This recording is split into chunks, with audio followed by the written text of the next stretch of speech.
에베소서 강의 오늘 6번째 시간입니다. 기업이란 무엇이고 기업의 보증은 무엇인가 라는 제목입니다. 원래는 이렇게 제목을 잡으면 안 돼요. 하나님의 기업과 성령의 보증이라고 이렇게 이제 잡을까 그러다가 제가 요즘에 유튜브를 너무 의식하나 봐요. 유튜브 제목이에요, 이런 거. 궁금하게 해가지고 막. 그래서 이렇게 클릭해보게 하는 막. 어쨌든 오늘 이 말씀의 제목이 여러분의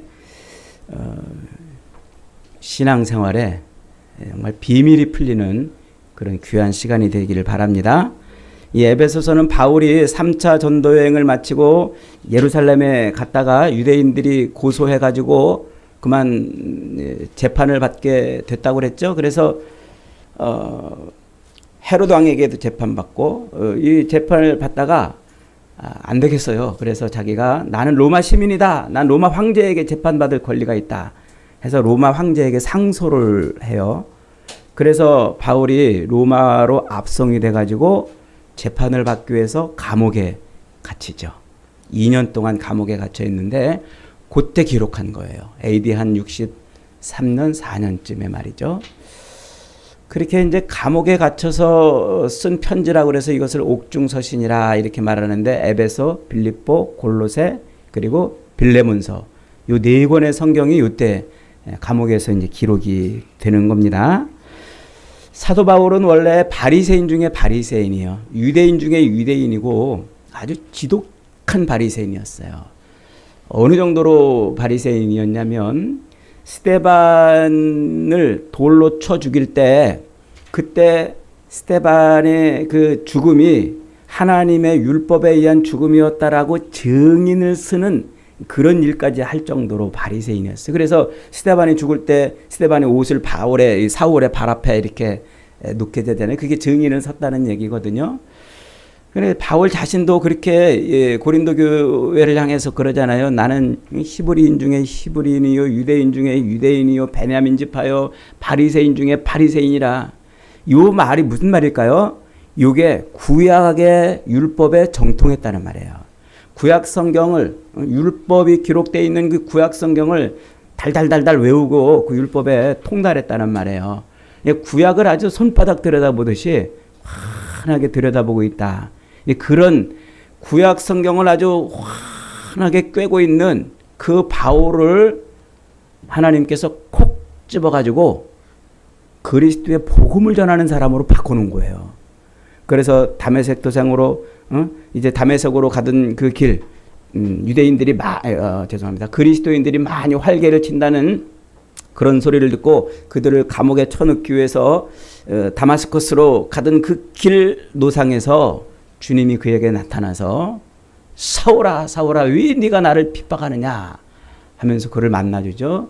그때 이제 주님을 만나는 거예요. 그래서 그가 뒤집어지죠. 인생이 완전히 바뀝니다. 그래서 구약 율법 하나님의 그 율법에 목을 메고 목숨을 걸고 살았던 그 바울이 이제 그리스도의 복음에 모든 걸 던지고 그리스도의 복음에 목매어 사는 인생으로 바뀌는 거예요. 이렇게 바울의 인생이 변하는데 그래서 바울은 구약 성경에 아주 정통하고 모든 율법에 아주 능통했어요. 그 구약 성경과 율법에 능통했던 바울을 하나님이 콕 집어서 누구를 전하는 자로 예수를 전하는 자로 바꿔놓으셨는데 왜 그러셨을까요? 왜? 사울이 구약에 능통했기 때문에 그래요. 이게 무슨 말이냐면 구약 성경은 오실 예수 그리스도 그 예수 그리스도를 그림으로 이 메타포로 예표하는 성경이거든요. 그런데 아무도 그걸 몰랐어요. 구약 성경에 나와 있는 모든 이 이야기들이 다 영적인 이야기를 예표하고 있는 그림자라는 사실을 누구도 모르는 거예요. 그러니까 유대인들이 그 구약 성경을 붙들고 살던 유대인들이 그 영적인 이야기를 하는 줄을 모르니까 실제로 율법을 붙들고 율법을 지키고 율법을 안 지키면 사람을 죽여도 되는 그런 율법에 얽매인 신앙생활을 했던 거예요. 그런데 그렇게 율법에 얽매였던 사울을 불러가지고 하나님이 바울로 만들어 놓으시면서 이걸 보여주신 거예요. 그 구약 성경이 사실은 요 신약의 영적인 이야기를 예표하는 것이었다. 이걸 바울에게 보여준 거예요. 그러니까 바울이 그걸 보고서 깜짝 놀라요. 그걸 보고 뒤집어진 거예요. 야, 이게 복음이구나. 이게 우리에게 진짜 복음이고 우리 인생의 진짜 구원이 예수로 말미암는 것이구나 하는 거를 그때 체험을 한 거예요. 그래서 바울은 율법에 목을 메고 살던 인생에서 복음에, 십자가 복음에 목을 메는 인생으로 바뀐 것이죠. 그러니 그 놀라운 비밀, 구약 성경에 예표되어 있던 그 십자가 복음의 그 어마어마한 진리를 봤으니까 그가 기절하지 않을 수 없는 거죠. 깜짝 놀라서 이게 그런 뜻이었구나 깨닫고서는 그가 복음을 위해 헌신하는 거예요. 그래서 모든 편지에 보면은요, 이 바울의 이 모든 편지에 보면은 항상 편지 첫머리에 강조하는 게 있어요. 찬송하리로다. 찬송하리로다. 야, 내가 이걸 깨닫고 보니까 찬송하지 않을 수 없구나. 내가 이걸 깨닫고 보니까 내가 하나님을 찬송하지 않을 수 없구나. 이래서 하나님이 우리 인간을 만드신 거구나. 하나님을 찬송하는 인간으로 만드시려고 우리를 만드신 거구나. 이걸 하는 거예요. 그래서 서신서 첫머리에 항상 그는 찬송하리로다. 노래를 하고 외치는 것이죠. 그래서 오늘 우리가 읽은 에베소서에도 에베소 교인들한테 야 에베소 교인들아 너희들에게 하나님의 은혜와 평강이 있을지어다. 인사말 한 절 딱 하고서는 그 다음에 바로 뭐라고 시작해요? 찬송하리로다 하고 시작을 하는 거예요. 그렇게 찬송을 하는데 그 놀라운 비밀을 쫙 이제 11절, 14절까지 쫙 풀어놓는 거예요. 우리가 찬송해야 될 이유가 뭔지 그 이야기를 쫙 풀어놓는 거예요. 그래서 지난 시간까지 우리가 무슨 이 내용을 어떻게 들었습니까? 찬송해야 될 이유가 뭐라고 그랬어요? 와, 하나님이 나를 지금 이 자리에 앉아있는 나를 구원하시기 위해서 언제부터? 창세 전부터 일하셨다는 거예요. 그때부터 나를 콕 찍어가지고 오늘 이 시대 여기에 내가 하나님을 찬송하게 하시려고 일해 오셨다는 거예요. 그걸 예정이라 이런 말로 설명을 했잖아요. 그리고 그 하나님의 예정하심을 이루기 위해서 예수께서 육신을 입고 이 땅에 들어오셔서 십자가의 순종의 삶을 살아내셨다는 거예요. 그걸 알고 보니까 어떻게 우리가 찬송하지 않을 수 있겠냐는 거예요. 어떻게 우리 입이 이렇게 닫혀가지고 있을 수 있겠냐는 거예요. 그 비밀을 안다면 오늘이 이제 세 번째 시간이에요. 찬송해야 될 세 번째. 자, 11절 같이 한번 있습니다. 시작. 모든 일을 그의 뜻대로 결정대로 일하시는 이의 계획을 따라 우리가 예정을 입어 그 안에서 기업이 되었으니 그래요. 자, 모든 일. 거기서 말하는 모든 일이라는 게 뭘까요? 세상에서 벌어지는 모든 일이라는 거예요. 세상에서 벌어지는 모든 일을 누구의 뜻? 당신의 뜻대로 결정되도록 일하시는 그분이 누구예요? 하나님이시잖아요. 그러니까 하나님은 세상의 모든 일을 어떻게 하신다고요? 하나님이 계획하신 대로 진행이 되도록 그렇게 하신다는 말이에요. 세상에서 벌어지는 모든 일들, 그 일이 우연히 일어나는 일이 없고 어쩌다가 일어나는 일이 없다는 말이에요. 우리가 살면서 와, 우연히 나 길에 가다가 누구 만났어. 나 우연히 길 가다가 돈 주웠네. 우연이라는 말 많이 하잖아요. 우리의 이 작은 바가지에 하나님의 그 청량할 수 없는 계획, 그 일하심을 다 담을 수 없고 알 수 없어서 우리말로 우연이라고 표현하는 것이지 실상은 어떻다는 거예요. 이 모든 세상에서 되어지는 일들이 다 하나님의 작정하심, 그것을 이루시려고 그 결정대로 모든 일이 진행이 된다는 얘기예요. 믿으십니까, 여러분? 그게 하나님의 일하심이란 말이에요. 우리가 몰라서 이 어마어마한 사실을 몰라서 어쩌다가 이렇게 됐네? 운이 없어서 내가 이렇게 됐네? 내가 재수가 없어서 이런 일을 겪었네? 이렇게 표현하지만 이 모든 일 속에는요, 다 하나님의 일하시네요. 나에게 좋은 일이 벌어져도 하나님이 하신 일. 내가 고통 가운데 사는 삶도 하나님이 하신 일이에요. 그런데 우리는 어떻게 해요? 나한테 좋은 일이 생기면 할렐루야! 하나님이 하셨습니다! 막 박수쳐. 어려운 일 당하면 어떻게 해요? 하나님 안 계신 거 아니야? 어디 가신 거 아니야? 하나님 왜 나를 이토록 내버려 두십니까? 원망하고 불평하고 그러잖아요. 이게 하나님을 우리가 모르고 있는 거예요, 지금. 믿는다고 그러면서도 믿는데 뭘 믿어요? 우상 믿는, 미신 믿는 사람들하고 세상에 그 예수 안 믿는 종교를 믿는 사람들하고 비슷해요, 그냥. 자기 확신만 가지고 그냥 믿습니다. 그러면 믿음이 있는 줄 아는 거예요. 그게 아니고 성경 말씀 그대로를 믿어야 돼요. 모든 일을 하나님의 그 뜻하신 계획대로 일해 가시는 분이 우리 하나님이신 줄 믿으시기 바랍니다. 저와 여러분의 모든 삶을 이렇게 하나님이 통치하신단 말이에요. 자, 그렇게 모든 일을 그의 결정대로 일하시는 그 하나님이 그 계획을 따라, 하나님의 계획을 따라 우리가 뭐 했다고요? 예정을 입었다 그랬어요. 예정을 입었다. 예정이라는 말이 여기서 또 한 번 나오잖아요. 앞에서 나왔던 말을 지금 바울이 또 써요. 이 예정이라는 말이 뭐예요? 예정. 그러니까 하나님은 일하실 때 대충대충 하시는 분이 아니고 혹은 즉흥적으로 하시는 분이 아니고 처음부터 하나님이 뭐 한다고요? 철저하게 계획하셔서 한단 말이에요. 그런데 그 계획이 언제부터 있었다고 그랬어요? 3절에서 창세 전부터 있었단 말이에요. 창세 전. 그러니까 하나님이 어떤 일을 계획하실 때 창세, 세상을 창조하시기 전부터 있었기 때문에 그 세상을 창조하시기 전인 창세는 어디에 속해 있는 세상이에요? 영원. 한번 따라합시다. 영원. 영원에 속해 있단 말이에요. 영원.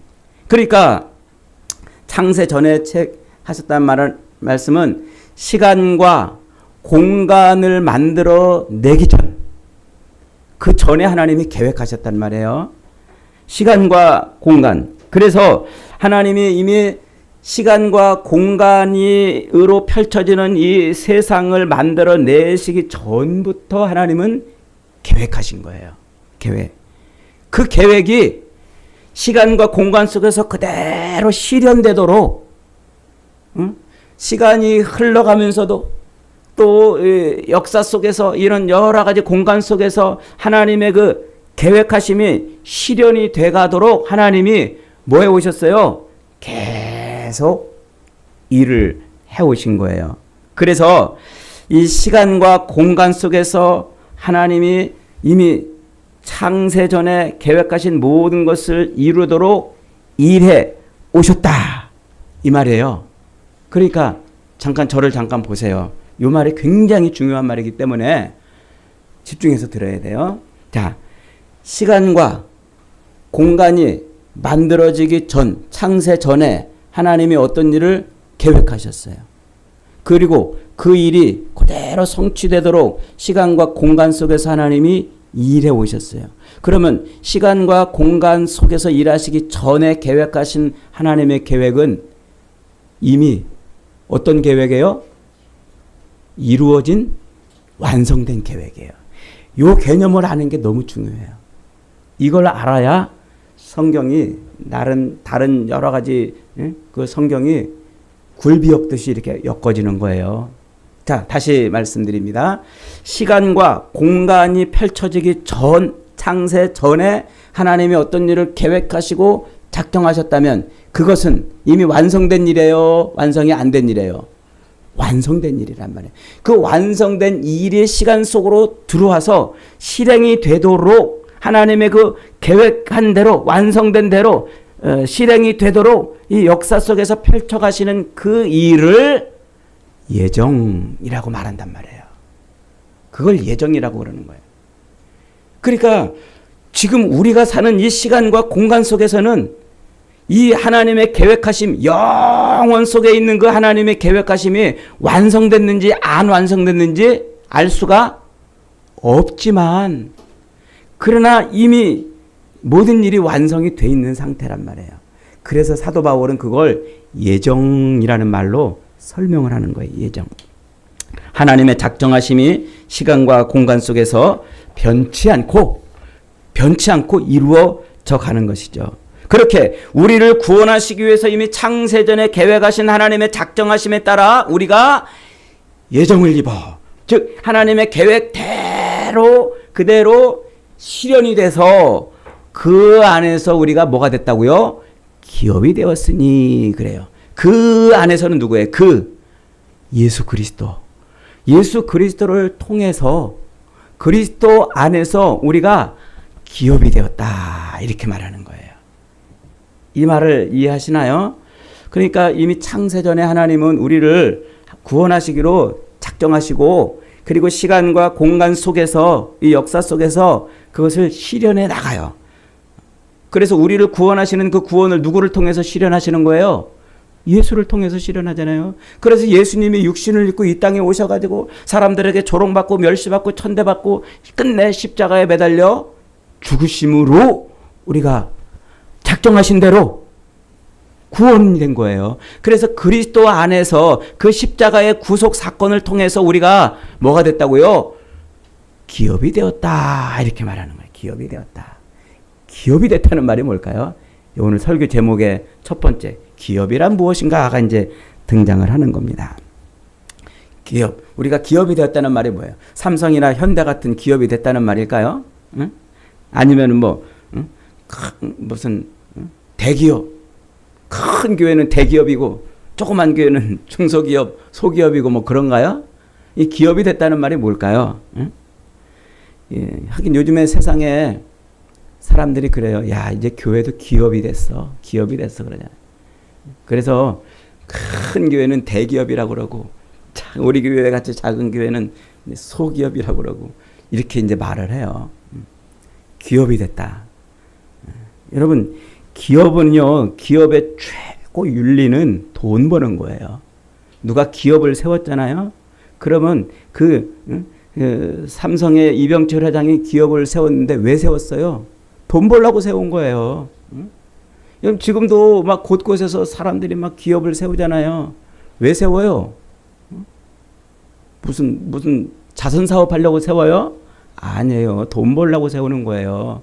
그래서 어려운 말로 경영학적으로 어려운 말로 기업의 최상의 윤리는 돈이다 이렇게 이제 말하는 거예요. 돈을 벌어야 돼.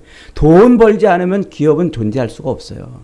그래서 기업은 돈을 위해서 그래서 안전도 뒷전이고 돈을 위해서 인권도 뒷전이고 돈을 위해서라면 사람보다 먼저 어떤 돈 버는 일을 열심히 하는 거예요.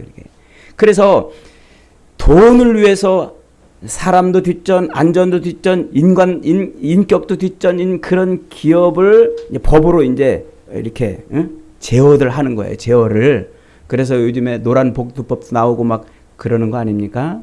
그런데 이제 노란봉투법이 좀 도가 좀 지나친 법이 돼가지고 좀 문제가 되는데 어쨌든 요즘에 이제 막 기업은 그렇게 돈을 버는 건데 교회도 요즘에 그런다고 그러잖아요. 그래서 교회가 다 돈에 미쳤대요. 막 다 돈. 그런 교회가 그런 기업이 됐다. 우리가 그런 기업이 됐다는 걸까요? 돈 버는 일에 이제 매진해야 되는 사람이 됐다는 얘기일까요? 성경이 말하는 기업이라는 말은 그런 의미가 아니에요. 이 기업이라고 번역된 헬라어 클레로노미아라는 것은 클레로스, 제비 뽑다, 혹은 분깃을 얻다, 혹은 자기 몫을 받다 이런 뜻이에요. 노모스라는 말은 법, 혹은 규칙, 혹은 원칙이라는 말이에요. 그러니까 법으로 정해진 자기 몫. 우리말로 말하면 뭐예요? 유산, 상속 같은 거, 상속 받아야 될 유산, 요런 거, 요걸 기업이라 이렇게 말해요. 성경이. 그래서 법에 따라서 받기로 약속이 된 유산, 상속받아야 될 유산, 요걸 기업이라 이렇게 말하는 거예요.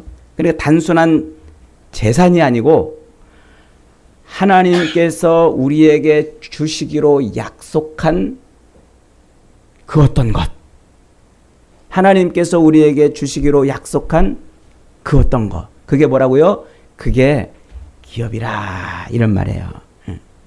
성경에 기업이라는 말이 제일 처음 나오는 때가 언제냐면 저 창세기 17장에 가면은요, 하나님이 우상을 섬기면서 우상 팔아가지고 우상으로 돈 벌며 살던 아브라함을 부르셨잖아요. 불러가지고는 아브라함아, 내가 너에게 하늘의 별처럼 많은 자식을 주겠다. 너에게 땅을 주겠다. 너에게 복을 주겠다 그러셨어요. 그러면서 아브라함에게 창세기 17장에서 불러가지고 이렇게 말씀하세요.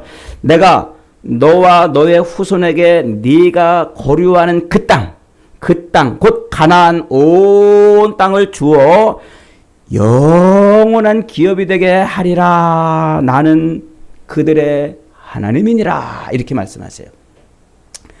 아브라함이 지금 왔다 갔다, 이리 갔다 저리 갔다 지금 돌아다니고 있는 그 가나안 땅, 그 땅을 뭐 한다고요? 너와 네 자손에게 영원한 기업이 되게 하겠다, 이 말이에요. 내가 하나님이기 때문에 그걸 영원한 기업이 되게 하겠다, 이렇게 말씀하시는 거예요. 자, 그 가나안 땅, 아브라함이 지금 왔다 갔다 하고 있는 그 땅을 너하고 누구에게? 너의 자손들에게 영원한 기업이 되게 했다 그랬단 말이에요.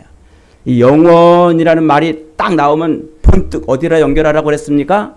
시간과 공간을 초월하는 말이라고 그랬잖아요. 시간과 공간. 영원이라는 말이 뭐예요? 영원. 시작도 없고 끝도 없다는 말이 영원이에요. 시작도 없고 끝도 없다. 한번 따라해 봅시다. 시작도 없고 끝도 없다. 그 성경에서 영원이라는 말이 나오면 우리의 이 시간과 공간으로 펼쳐지는 이 우리의 현실 세계를 뛰어넘었다는 이 말이구나. 이렇게 이해를 해야 된단 말이에요. 그래서 하나님이 그 아브라함이 왔다 갔다 하는 그 땅을 뭐라고 한다고요? 너한테도 기업을 되게 하고 또 너의 자손에게도 기업이 되게 했다. 내가 약속한 것이 되게 하겠다, 이 말이에요. 그런데 그것이 어떤 기업? 영원한 기업. 곧 시간과 공간을 초월한 영원한 세계에 들어가는 기업이라, 이런 말이에요. 자, 그러면 그 말은 너무 쉬운 말이잖아요. 하나님이 우리에게 약속하시고 그것이 영원에 속한, 영원한 세계에 속한 것이 뭐예요? 그 천국이에요. 그게 다른 말로 말하면 하나님의 나라, 천국, 하나님의 통치하심이 완성이 되는 그런 곳이란 말이에요. 그러니까 이 말은 무슨 말이에요?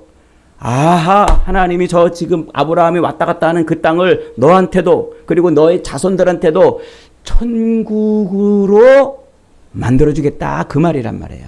하나님의 완전한 통치가 이루어지는 하나님의 나라가 되게 하겠다, 그 말이에요. 그래서 그걸 영원한 기업이 되게 하겠다, 지금 그렇게 말해요.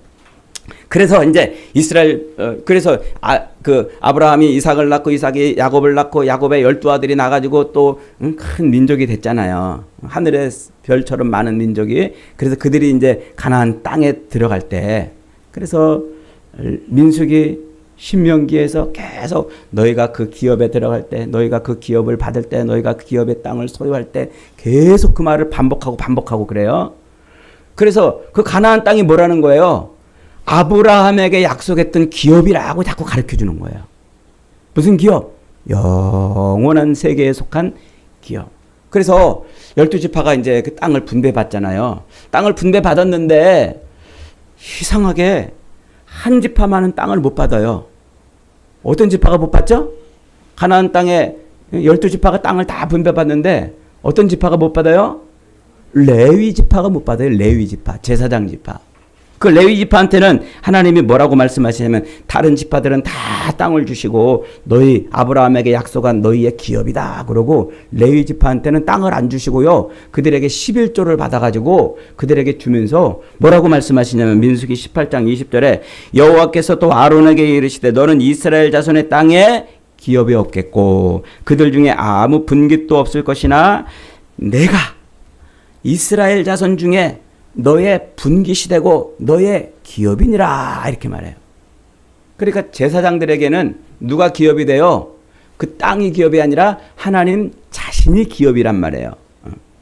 이 말은 곧 이스라엘 12지파에게 분배했던 그 땅이나 레위 지파가 받는 그 분깃이나 같은 것이라는 말이에요. 무엇이에요? 하나님과 교제하고 교통하는 하나님의 통치 안에 들어가는 하나님의 나라를 얻는다는 거예요. 그래서 이스라엘 백성들이 들어가는 그 가나안 땅이 곧 뭐라는 거예요? 하나님 나라. 이게 구약 성경에는 실제로 눈에 보이는 시간과 공간 속에 펼쳐지는 땅으로 보였는데 이게 뭐라는 얘기예요? 그게 하나님의 나라를 예표하는 그림이었다는 거예요. 그래서 하나님께서 그 이스라엘 백성들에게 주시는 가나안 12지파 이스라엘 백성들에게 주시는 그 가나안 땅이 영적인 이스라엘인 교회, 영적인 이스라엘인 우리에게 주시는 하나님의 나라를 예표하는 것이었다고 지금 말하고 있는 거예요. 그러니까 기업은 뭐예요? 기업은 하나님의 완전하신 통치 아래 들어가서 하나님 품 안에서 하나님과 더불어서 사는 그 하나님 나라의 삶. 이게 기업이에요. 따라해 봅시다. 기업이란 하나님의 품 안에서 하나님과 교제하며 영원히 하나님과 함께 사는 것이다. 이걸 이렇게 기업이라는 말로 성경 전체를 구약 성경부터 계속 관통해서 설명을 하는 거예요. 그래서 그 기업, 하나님 품 안에서 하나님과 교제 교통하는 완전한 하나님 나라 백성으로 사는 그 삶을 받는 사람을 사도 바울은 로마서에서 상속자 이렇게 말해요. 상속자. 그래서 예수 그리스도로 말미암아 우리가 상속자가 되었으니 이렇게 말해요. 예수 그리스도로 말미암아 상속자가 되었으니. 그러면서 로마서 4장에서 그 상속은 뭘로 받은 것이라고요? 믿음으로 받은 것이라고 자꾸 얘기를 하는 거예요. 믿음으로. 그래서 아브라함이나 그의 후손에게 세상의 상속자가 되리라고 하시니 언약은 율법으로 말미암은 것이 아니 오직 믿음으로 말미암은 것이라. 그러므로 상속자가 되는 그것이 은혜에 속하기 위하여 믿음으로 되나니 이 약속은 모든 후손에게 굳게 하려 하심이라. 그 하나님 품 안에서 하나님과 교제 교통하며 하나님의 완전하신 통치하심을 누리는 하나님 나라의 그 삶, 그 삶은 무엇으로만 얻는다고요? 믿음으로만 얻는다. 그 말이에요 지금. 그래서 율법에 속한 자에게 뿐만 아니라 아브라함의 믿음에 속한 자에게도 그러하니 아브라함은 우리 모든 믿는 사람의 조상이라 이렇게 말하는 거예요. 그러면 우리가 그 안에서 기업이 됐다고 그랬잖아요. 그 안에서 그가 누구라고 그랬어요? 그리스도 예수. 그리스도 예수를 믿는 믿음으로 하나님의 상속자가 된 거예요. 하나님과 교제하고 교통하고 하나님 품 안에서 하나님의 통치를 누리는 삶이라고요. 자, 그렇게 예수 그리스도를 통해서 우리를 하나님의 기업이 되게 하신 이유가 뭐예요? 이유? 그 이유. 자, 그 11절 다시 한번 읽어봅니다. 시작. 11절. 시작.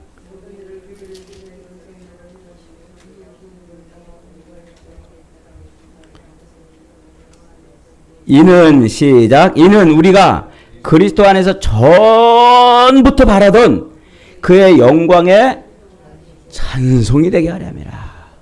전부터. 이 전부터는 언제부터일까요? 이게 영원이에요, 영원. 우리가 태어나기 전부터 우리는 뭘 바랬다고요? 하나님을 찬송하기를 바랬단 말이에요. 여러분이 태어나시기 전부터도 하나님은 여러분에게 하나님을 찬송할 수 있도록 기회를 주시고 은혜를 주신 거예요. 그렇게 찬송, 우리가 전부터 시간과 공간으로 펼쳐지는 이 역사 속에 있기 전부터, 그 창세 전부터 우리는 하나님을 찬송하려고 하는 마음을 가졌는데 그 찬송하려고 하는 그 마음을 실현시키려고 우리를 역사 속으로 보내서 오늘 이 시대에 태어나게 해서 그리스도 예수의 십자가를 믿는 믿음으로 그 믿음으로 하나님을 찬송하는 사람이 되게 만들어 놓으셨다. 이 말이 지금 그 말인 거예요. 여러분은 이미 창세전부터 하나님을 찬송할 그런 마음으로 뜨거웠던 사람들인 것을 믿으시기 바랍니다. 그 믿음 그대로 하나님이 역사 속에서 지금 이 시대에 우리를 태어나게 해서 하나님이 하나님을 찬송하는 사람으로 우리를 만들어 놓으신 거예요. 찬송을 잃어버리지 마세요. 뺏기지 마세요. 찬송을 내동댕이 치지 마세요. 이미 여러분들이 창세전부터 바라고 소망하던 바가 하나님을 찬송하는 거였다니까요. 그래서 우리는 그렇게 그 안에서 찬송이 되게 하려고 이렇게 했다 그랬어요. 이 찬송, 에파이노스라는 말인데 노래로 칭송한다는 말뿐만 아니라 칭찬한다. 에파이논, 칭찬한다, 칭송한다, 자랑한다, 드러낸다, 밝힌다 이런 뜻이 있어요. 그러니까 하나님을 찬송한다는 말이 뭐예요? 하나님을 칭송하고 하나님을 자랑하고 하나님을 높이고 하나님을 칭찬하고 그러는 거예요. 여러분, 우리 사람들도요, 저 사람 참 나한테 잘해주면은 우리 어떻게 해요? 나한테 잘해주는 그 사람 욕해요? 욕하면 배신자죠, 배신자. 뒤통수 치는 사람이잖아요. 나한테 잘해주면 그 사람 어떻게 해요? 칭송해요. 응? 나한테 이만큼만 잘해줘도요, 막 칭송하게 돼 있잖아요. 그런데 하나님이 우리를 어떻게 해? 하나님이 우리를 구원해 주셨기 때문에 우리는 하나님을 자랑, 높이고 노래하고 칭송하고 칭찬하고 자랑하는 거예요. 막 자랑하는 그런 자랑을 막 하는 거예요. 그렇게 우리는 그런 찬송을 하나님을 높이고 자랑하고 언제 어느 때서든지 입만 열면 하나님 얘기하고 입만 열면 하나님 높이고 입만 열면 하나님 자랑하고 그런 사람으로 우리를 만들어 놓으셨는데 근데 그게 쉬워요? 안 쉽잖아요. 이 살면서 우리는 찬송을 너무 잃어버릴 때가 많아요. 찬송을 빼앗길 때가 많아요. 조금만 어려우면요 금방 하나님을 원망하고 불평하잖아요. 하나님 도대체 계신 거야 안 계신 거야. 제가 예전에 부목사 때 참 믿음 좋은 권사님 아들이요 이상하게 대학 시험을 볼 때마다 떨어지는 거예요. 그래서 2번 떨어지고 3번 떨어지고. 그러니까 이제 이 권사님이 애를 막 핍박을 하는 거예요. 야, 너 교회 가지 말고 너 학원 열심히 나가. 막 핍박을 하고. 그래가지고 얘는 자꾸 교회 오고 싶어 하고. 엄마는 자기도 그렇게 교회 권사가 돼 있으면서도 못 가게 막.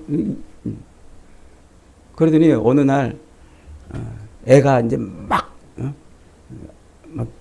뭐라 그래요? 억지로 그냥 몰래 엄마 몰래 막 교회 학원을 빠지고 막 교회 와가지고 막 살다가 걸렸어요. 아주 그냥 제 앞에서 애를 막 얼마나 혼내는지 막 민망해 죽을 뻔했어요 제가. 그러다가 애가 대학 시험에 딱 떨어져 버렸어요. 그랬더니 그 엄마 입에서 그 권사님 입에서 무슨 말이 나온 줄 아세요? 야 이놈아 네가 믿는 하나님 어디 계시냐? 그러는 거예요. 세상에. 그럴만도 하겠죠. 부모 입장에서 그럴만하지만 권사 하나님 믿는 성도 입에서는 그런 말이 나오면 안 돼요. 근데 우리는 살면서 그럴 때가 너무나 많단 말이에요. 왜요? 시간과 공간이라는 이 역사라는 현실이라는 이 삶을 살다 보면은 이 광야의 삶을 살다 보면 매일 우리가 풍성한 물, 풍성한 먹을 것 매일 있는 게 아니잖아요. 때로는 햇빛도, 때로는 목마르기도 하고, 때로는 갈증도 나고, 때로는 힘들고 어렵고. 그러니까 순간순간 뭐해? 찬송이 아니라 하나님을 악평하는 거예요. 막 원망하고 불평하는 거예요. 이게 찬송이 어려운 거란 말이에요. 그래서 하나님은 이미 우리가 창세전부터 소망하고 열망했던 그 찬송하는 사람을 만들어 놓으셨는데 이 광야의 삶을 사는 동안 찬송을 빼앗길까 봐 어떻게 하셨다고요? 우리로 성령으로 기업의 보증이 되게 하시다. 그래요. 13절 같이 있습니다. 시작. 그 안에서 너희도 진리의 말씀 곧 너희의 구원의 복음을 듣고 그 안에서 또한 믿어 약속의 성령으로 인치심을 받았으니 이는 우리의 기업의 보증이 되사 그 얻으신 것을 속량하시고 그의 영광을 찬송하게 하려 함이라. 또 결론이 뭐예요? 찬송하게 하려 합니다. 그 과정이 뭐예요? 그 안에서, 예수 안에서죠. 그 안에서 복음의 말씀을 듣고 예수님이 우리를 위해서 십자가에 매달려 죽으셨습니다. 믿으면 우리의 죄 용서받고 우리는 하나님의 자녀가 됩니다. 여러분 믿습니까? 할 때 아멘 해가지고 믿잖아요. 그 복음, 그 복음을 듣고 그 안에서 또한 믿어서 약속의 성령으로 인치심을 받았다 그래요. 예수 믿으면 성령이 우리를 도장 찍는다고 그랬죠? 그래서 십자가에서 우리를 대신해서 죽으셨다 부활하신 예수님을 믿으면 그 예수님을 내가 믿습니다 하는 순간, 응? 아멘 하는 순간 내 속에 누가 들어온다고요? 성령이 들어온단 말이에요. 내 속에 성령이 들어와. 그걸 예수님이 가시적으로 보여주는 게 무슨 사건이라고 그랬어요? 요한복음 20장에서 갈릴리 바닷가에서 부활하신 다음에 고기 잡고 있던 제자들을 다시 모아가지고 숯불에서 고기를 구워주고 그 다음에 이제 뭐라고 그러세요? 성령을 받아라 이렇게 말씀하신단 말이에요. 숨을 내어 가라사대 성령을 받아라. 부활하신 예수님을 믿으면 우리 안에 성령이 들어오는 줄 믿습니다. 여러분이 십자가에 달려 죽으시고 부활하신 예수님을 믿으면 여러분 안에 성령이 들어오시는 줄 믿습니다. 그때 성령이 내 안에 들어와요. 그 성령이 내 안에 들어왔다 그 말을 다른 말로 성령의 도장을 찍는 일이었다는 말이에요. 도장 찍는다. 왜 도장을 찍는다고 그럴까요? 변하지 않기 때문에 그래요. 변하지 않기 때문에. 계시록 6장에 가면은요. 일곱 천사가 일곱 재앙을 이제 하는데 일곱 인을 이렇게 이제 막 떼잖아요. 그 여섯 번째 인이 떨어질 때 세상에 종말이 와요. 마지막 세상에 종말 심판이 이루어져요. 그래서 막 세상이 하늘이 막 붉어지고 털로 덮이고 막 말할 수 없는 정말 형용할 수 없는 그런 어마어마한 재앙이 막 쏟아지면서 마지막 종말 심판이 임하는데 그때 얼마나 사람들이 두렵고 무서우면요. 예수 안 믿는 사람들이 얼마나 두렵고 무서우면 하늘에 산들아 나한테 무너져가지고 저 나를 심판하시는 자의 얼굴에서 나를 좀 가려다오, 나를 좀 숨겨다오 이렇게 막 탄식할 정도로 그런 어마어마한 마지막 종말 심판이 임해요. 마지막. 그런데 그 여섯 번째 인이 떨어지면서 마지막 종말 심판이 임할 때 그때 하늘에서 네 천사가 슉 나타나요. 나타나가지고 잠깐만 소리를 질러요. 잠깐만. 그러더니 뭐라 그런다고요? 잠깐만 그러더니 이렇게 말해요. 우리가 우리 하나님의 종들의 이마에 인치기까지 도장을 찍기까지 땅이나 바다나 나무들을 해하지 말아라. 이렇게 말해요. 마지막 종말 심판을 조금 미뤄달라는 거예요. 언제까지?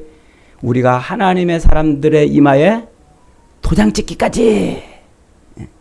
그러니까 마지막 종말의 심판이 임할 때 천사들이 막 네 천사가 사방에 천지 사방에 네 천사가 등장해가지고 하나님의 백성들, 하나님의 사람들, 예수 그리스도의 십자가를 믿는 그 하나님의 사람들을 하나라도 놓치지 않으려고 쫙 돌아다니면서 뭐 한다고요? 막 도장을 찍는단 말이에요. 막 이마에도 찍고 손에도 찍어요. 사탄도 그러죠. 사탄도 우리 이마에다 찍고 손에다 찍죠. 이 이마에다 찍고 손에다 찍는다는 게 뭐냐면 우리의 생각과 우리의 행동을 말하는 거예요. 그러니까 하나님의 백성들, 천사들이 구원받을 하나님의 백성들을 돌아다니면서 막 이마에 이제 인을 찍는데 이게 뭐냐면 이게 지금 성령을 받는 거예요. 예수 그리스도를 믿음으로 말미암아 성령이 내 안에 들어와서 나를 하나님의 것이라고 꽝 도장 찍어주는 거란 말이에요. 도장 찍어주는 거. 그래서 내가 누구 거라는 표시, 나는 하나님 거라는 표식이 내 안에 들어온 성령이 그렇게 도장이 되는 거예요. 악한 사탄이 마지막 때에 우리를 넘어뜨리려고 그럴 때 심판대 앞에 딱 섰는데, 응? 하나님이 우리를 심판하시려고 그러는데 우리의 옆에서 우리의 변호인인 예수님이 아유 하나님, 아버지 하나님, 저 사람의 이마를 보세요. 손등을 보세요. 그 안에 하나님의 도장이 있습니다. 저거는 하나님 겁니다. 이렇게 해주기 위해서 도장을 찍는 거예요. 그게 성령의 인치신다는 말이에요. 성령이. 옛날에 고대 시대에 노예들한테 도장 찍었잖아요. 이마에도 도장 찍고, 여기 팔뚝에도 도장 찍고, 저건 내 거다. 도장 찍는단 말이에요. 자, 왜 도장을 찍을까요? 안 뺏기려고. 내 거라고. 어떤 상황에서도 내 거라는 이 표식을 잃어버리지 않으려고 성령이 내 안에 그렇게 들어오시는 거예요. 하나님의 영이 내 안에 들어와서 나는 절대로 하나님의 것임을 하나님이 주장을 하시는 거예요. 나는 누구 거라고요? 하나님의 것. 내가 예수 그리스도를 믿는 순간, 십자가에 달려 죽으신 예수를 내가 믿는 순간 나는 내 것이 내 게 아니고 나는 하나님의 것이 되는 줄 믿으시기 바랍니다. 여러분이 예수를 믿는 순간 여러분은 여러분 것이 아니에요. 하나님의 것이에요. 그 순간. 그러면 하나님이 그렇게 도장을 찍어서 하나님의 것으로 만들어 놓으시는 이유가 뭐예요? 왜 도장 찍어서 내 것이라고 왜 그래요? 책임지려고 그러는 거예요. 제가 오늘 칼럼에 썼잖아요. 내 거니까. 응? 야구할 때 야구 선수가 공이 타자가 탁 치면은 이제 수비하는 사람이 막 쫓아가다가 마이볼 하고 외치잖아요.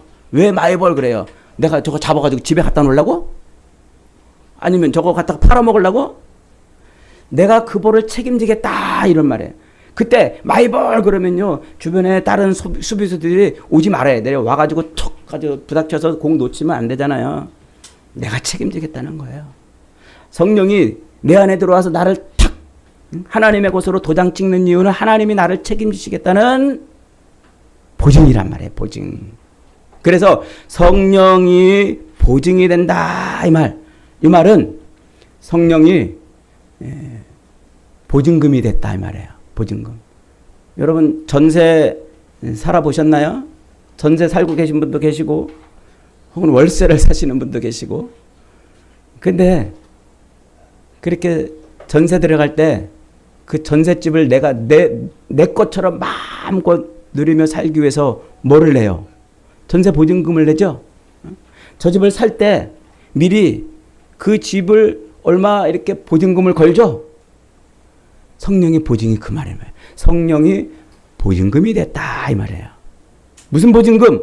내가 하나님의 기업으로 살기 위한 보증금이 되신 거예요.